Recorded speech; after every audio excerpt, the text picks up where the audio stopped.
Naam, habari mpenzi mtazamaji wa Haki TV. Hii ni meza ya sauti ya haki na siku ya leo tupo hapa kupaza sauti juu ya kuelekea uchaguzi mkuu nchini Tanzania mwaka 2025. Je, mchakato ni uhuru?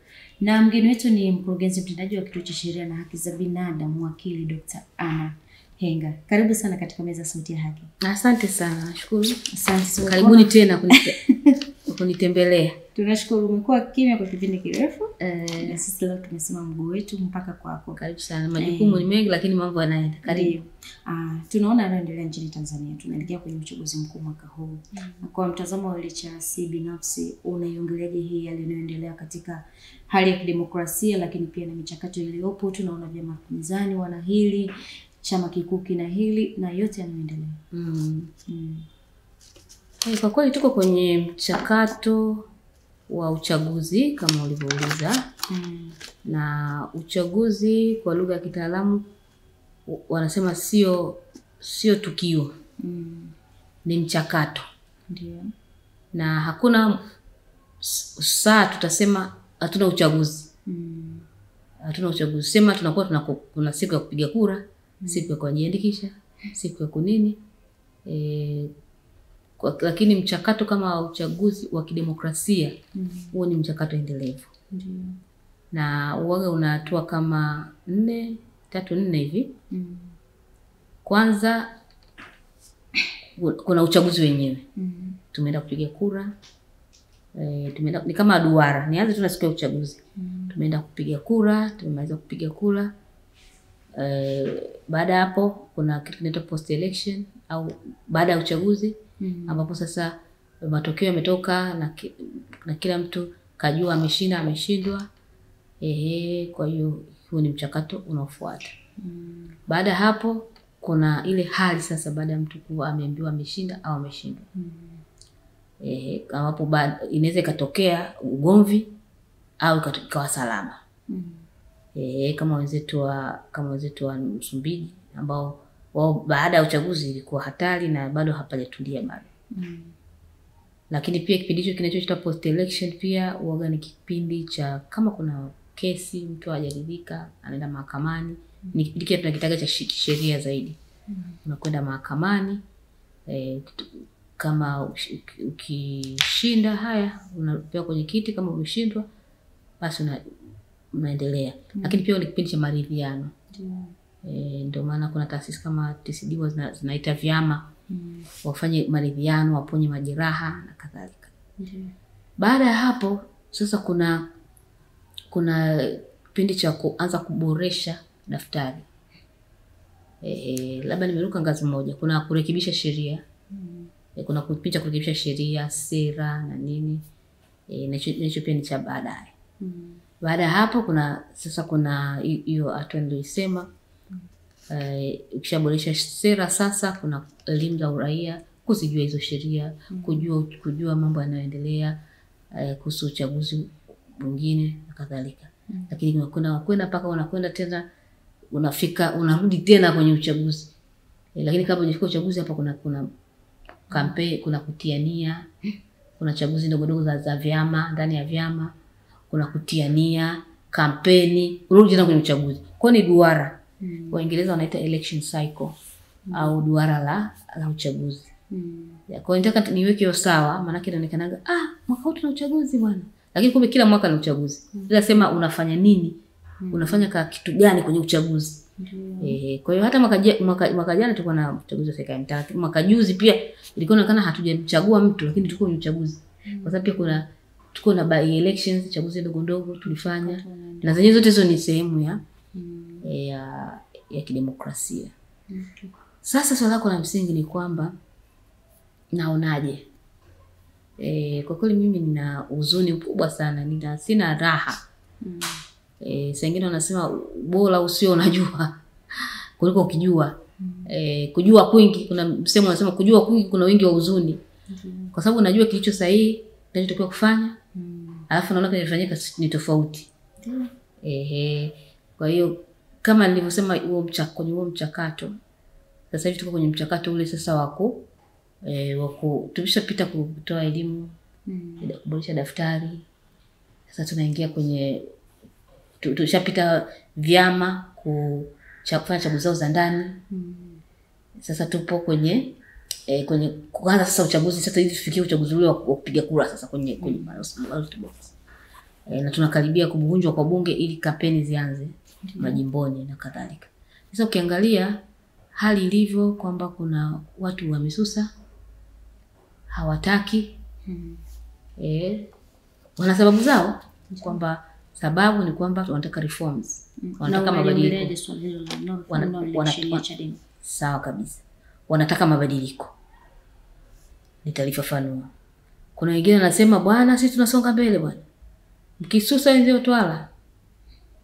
Wanasonga mbele kwamba nyinyi si mmekataa wenyewe, sisi tunaendelea. Kuna wengine wanasema sisi sio kama wale wenyewe. Sasa labda vya upinzani vingine vinakubali kwa sisi sio kama wale, sisi tunasonga mbele. Kuna tofauti tofauti. Hao waliokubali kusonga mbele wanaonekana kama ni bii ya chama tawala.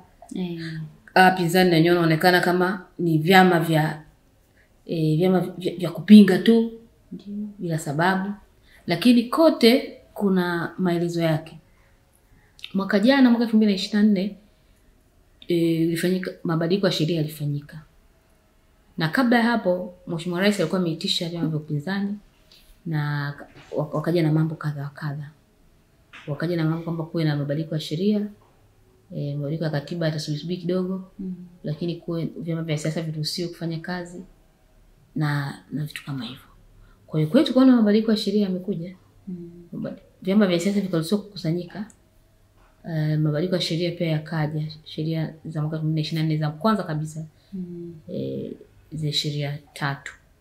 Kwa hiyo zilipokuja tukaulizwa watu ambao tunafahamu mambo ya demokrasia na haki za binadamu kwamba mnaonaje?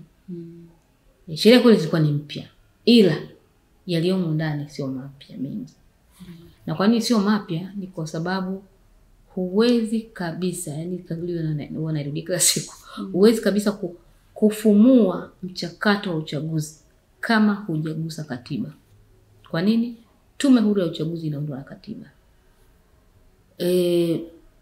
Vyombo, upatikanaji wake na kila kitu ndio viko ndani ya sheria, lakini katiba ndio mwongozo wa hiyo tume huru ya uchaguzi. Kwa hiyo tukabadilishwa kajina kazuri sana, kanaitwa tume huru ya uchaguzi.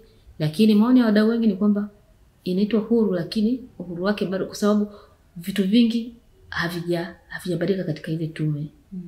Kwa mfano wale watu wajumbe wanaendelea kuwa mpaka pale watakapoisha muda wao. Watakapoisha muda wao. Kwa hiyo changamoto. Sheria ilikuwa na mazuri pia kwamba masuala ya kijinsia sasa hivi ni masuala, ukatili wa kijinsia ni kosa la uchaguzi. Sheria ilikuwa inataka kila chama kiwe na sera ya jinsia. Lakini adhabu zake zilikuwa pia ni ndogo sana, 50,000 shilingi ngapi, ni vidogo. Lakini angalau kutambua kwamba masuala ya kijinsia ni muhimu, angalau kwa kitu chanya. Sasa chama cha upinzani hasa Chadema wanasema bado hawajaridhika. Wanataka mabadiliko kwa na overhaul ya uchaguzi ifumuliwe upya, kama ni tume na nini ifumuliwe, na wana madai yao mengi, nimeona kwenye mtandao. Wana madai yao mengi wanataka yabadilike. Kwa wakasema wao hawashiriki katika uchaguzi kwa sababu bila mabadiliko kuna kushiriki. Na pia wanakumbukia mwaka 2020 ambapo kwa kweli hali ilikuwa mbaya, wakatolewa chama tawala kikashinda asilimia zaidi ya 90. Kwa hiyo hivyo. Kwa unaliongeleaje? Mimi naongelea kwa utaalamu wangu wa sheria kwamba bila kubadilisha katiba hauwezi kufanya hizo reforms. Na usipofanya hizo reforms bado tutarudia ile mwaka 2020. Kwa hiyo sioni kabisa mwanga kwamba tulikuwa na uchaguzi ambao ni huru, wakati wengine wamesusa, wakati wengine kule wanataka reforms ambazo mwingine hataki. Sasa mkurugenzi, kwa hizo reform ambazo wanazitaka Chadema, kwa huu muda tulionao, kwa unaona kwa experience yako na kwa kisheria, experience ya mambo ya kisheria, je, unatosha kufanya reforms kama ulivyosema msingi mkubwa ni katiba? Unatosha kweli kufanya reforms na muda wa uchaguzi umekaribia? Pajani hapana njia. Huu ni mwezi wa 4 tunaelekea wa 5. tuna mwaka, tuna miezi kama 5 hivi. Ambayo inawezekana kabisa kufanya mabadiliko. Inawezekana kwa sababu huko nyuma tumesha shuhudia sheria zinakuja kwa hati ya dharura. Kwa mfano sheria ya makosa ya mtandaoni ilikuja kwa hati ya dharura ile. Mwaka 2020 kama watu wanakumbuka. Bunge la mwisho la kuvunjwa lile. Ndio lipitisha ile sheria. Na kila siku wanalalamika kwamba katika sheria ambayo sikuiona kabla haijapitishwa ni ile. Mimi kama mdau na wenzangu hapa ofisini hatukuiona kwa sababu ilikuwa ni hati ya dharura sana. Kwa sheria imepita. Japo hiyo sio njia sana mimi ninayoipendelea ya dharura. Kwa sababu tulikuwa tuna muda wa kutosha mwaka jana. Na madai hayajaanza leo tungeweza kufanya. Lakini pia hatulazimishwi sana kwamba tuanze Novemba sasa ndio uchaguzi. Unaweza kwa hata mwakani mwezi wa 3. Ndio. Kama mwezi wa 3 ndio Rais wetu Samia anaweza kaongezewa miezi 3-4 zaidi ya kuendelea kuongoza, lakini nchi yetu tunaitengeneza wenyewe. Lakini tukiamua tu na kitu kipya inawezekana. Ndio. Inawezekana kabisa, ni nia tu ya dhati. Ndio.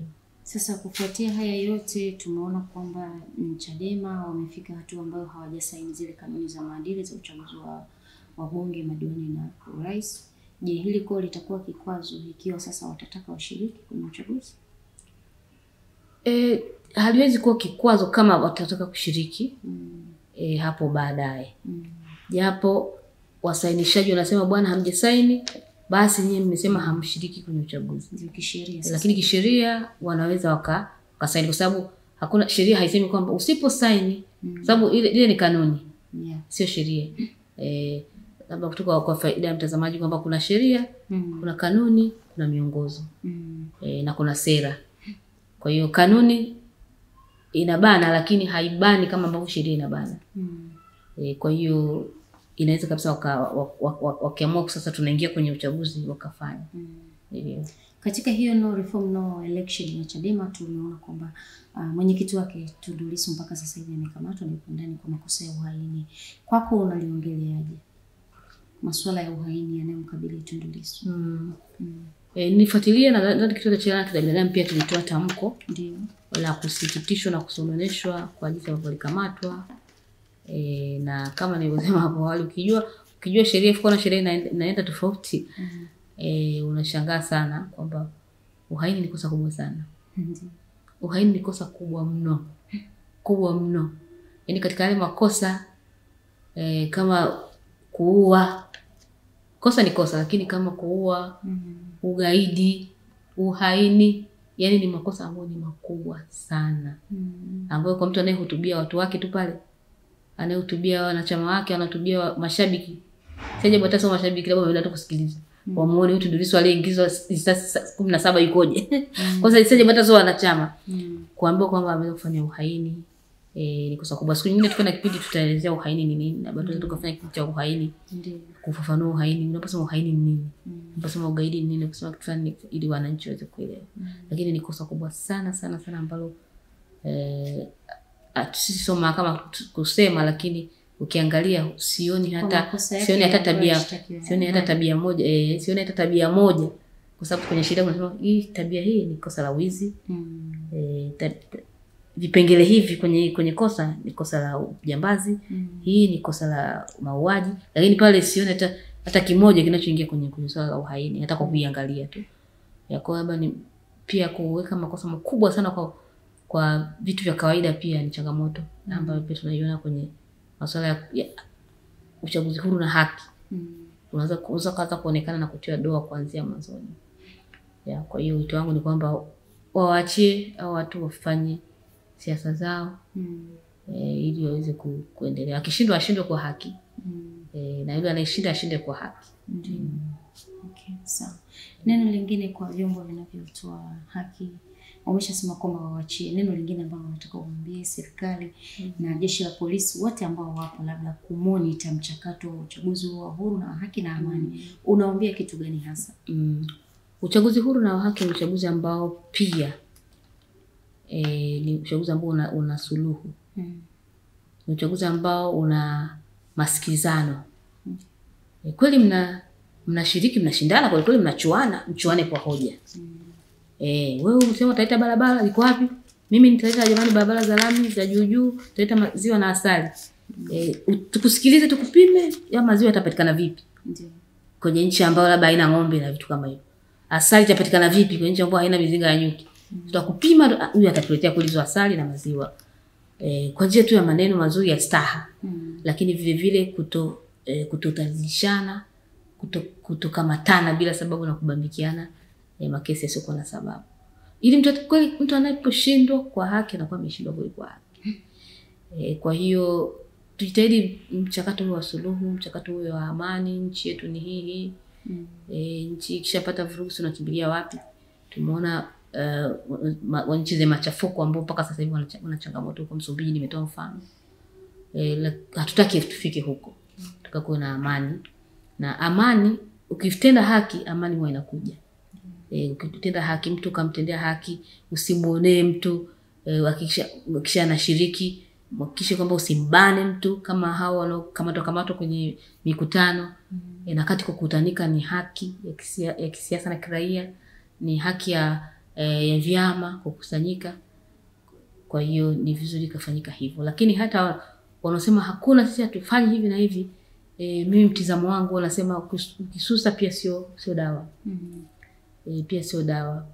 Nilikuwa naongea na watu nawaambia kwamba chama cha ANC cha Afrika Kusini kimekuwa ni chama imara sana.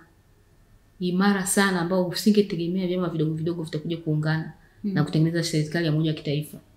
Sasa hivi chama cha ANC cha Afrika Kusini kinashirikiana na vyama vingine kwenye kujenga uchumi wao. Kwa hiyo hawa vyama vidogo ambavyo sio vyama tawala vikishiriki na kuendelea kupata sauti bila kuogopa, kuna siku watakuwa pamoja au watachukua dola. Imeshatokea katika nchi nyingi. Kwa hiyo ukiacha yule mtu mwingine anaendelea, na akiendelea bado itakuwa uchaguzi sio huru na haki, lakini ndio tutaendelea kuishi hivyo kwa kuvumilia anakati changamoto. Asante sana Claudia. Asante sana. Nashukuru sana. Na mtazamaji wa Haki TV, nilikuwa na mahojiano hapa na mkurugenzi mtendaji wa Kituo cha Sheria na Haki za Binadamu, ambapo tumeangazia kuelekea uchaguzi mkuu nchini Tanzania. Je, mchakato ni wa huru na wa haki?